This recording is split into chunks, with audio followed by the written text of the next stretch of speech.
Welcome to new TV Telugu. బలమైన సమర్థవంతమైన దేశంగా ప్రపంచానికి నాయకత్వం వహించే దిశగా భారత్ అడుగులు వేస్తుందని AP deputy CM Pawan Kalyan అన్నారు. 80వ స్వతంత్ర దినోత్సవాన్ని పురస్కరించుకుని కాకినాడలోని పోలీస్ పరేడ్ మైదానంలో నిర్వహించిన వేడుకల్లో ఆయన ముఖ్య అతిథిగా పాల్గొన్నారు. ఈ సందర్భంగా ఆయన జాతీయ పతాకాన్ని ఆవిష్కరించారు. అనంతరం పవన్ కళ్యాణ్ మాట్లాడుతూ ఒక తరం స్వాతంత్ర్యం కోసం పోరాడితే మరో తరం దానిని కాపాడిందని గుర్తు చేశారు. ప్రధానమంత్రి నరేంద్ర మోదీ నిర్దేశించిన వికసిత్ భారత్ సంకల్పంలో ఏపీ కూడా తనదైన కీలక పాత్ర పోషిస్తుందని ఆయన స్పష్టం చేశారు. కేంద్ర ప్రభుత్వంతో సమన్వయం చేసుకుంటూ రాష్ట్రాన్ని అభివృద్ధి పదంలో ముందుకు నడిపిస్తామని భరోసా ఇచ్చారు. అంతకుముందు పవన్ కళ్యాణ్ పోలీసుల నుంచి గౌరవ వందనం స్వీకరించారు. ఈ కార్యక్రమంలో జిల్లా ఉన్నతాధికారులు, ప్రభుత్వ ఉద్యోగులు, విద్యార్థులు, నగర ప్రముఖులు పెద్ద సంఖ్యలో పాల్గొన్నారు. మనందరికీ మన అభిప్రాయాన్ని స్వేచ్ఛగా వ్యక్తం చేసే హక్కు ఉంది. అది మన ప్రజాస్వామ్యానికి చాలా గొప్ప బలం.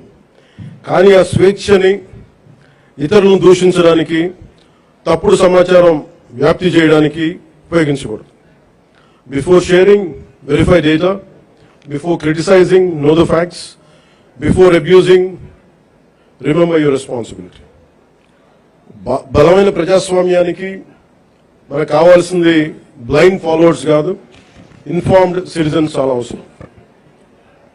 మీ చేతుల్లో మొబైల్ ఉంది, టెక్నాలజీ ఉంది, ఇన్ఫర్మేషన్ ఉంది, ఓటు ఉంది, టాలెంట్ ఉంది. కానీ అన్నిటికంటే ముఖ్యంగా మీ చేతిలో మీ భవిష్యత్తు ఉంది, దేశ భవిష్యత్తు ఉంది. ప్రతి తరం తన కాలానికి ఒక బాధ్యతని మోస్తుంది. స్వాతంత్ర ఉద్యమంలో ఒక భగత్ సింగ్, చంద్రశేఖర్ ఆజాద్, నేతాజీ వంటి యువకుల స్ఫూర్తితోటి ఆ రోజున దేశం కోసం త్యాగాలు చేశారు. స్వాతంత్రం వచ్చిన తర్వాత తరాలు దేశ నిర్మాణానికి పునాదులు వేశాయి. ఇప్పుడు ఆ జాతీయ నిర్మాణపు జ్యోతిని ముందుకు తీసుకువెళ్లాల్సిన అవసరం మన యువతది. మీరు ఈ దేశపు యువతది. మీ ఆలోచన స్వేచ్ఛగా ఉండాలి, అన్యాయంపై అసహనం ఉండాలి, మార్పు తీసుకురావాలని తపన ఉండాలి. ప్రభుత్వాన్ని ప్రశ్నించండి, విధానాలను విమర్శించండి, నిరసన తెలియజేయండి. కానీ మీ కోపాన్ని విధ్వంసంగా కాకుండా నిర్మాణాత్మక శక్తిగా మార్చండి. పోరాడే సమస్యలు నిజమైనవే కావచ్చు, కానీ వాటిని ఎవరు ఏ దిశలోకి తీసుకువెళ్తున్నారనేది ఆలోచించాలి. వ్యవస్థలో తప్పుంటే వ్యవస్థని ధ్వంసం చేయడం కాదు, వ్యవస్థని సరిచేయడం అంటే మనకు లక్ష్యం కావాలి.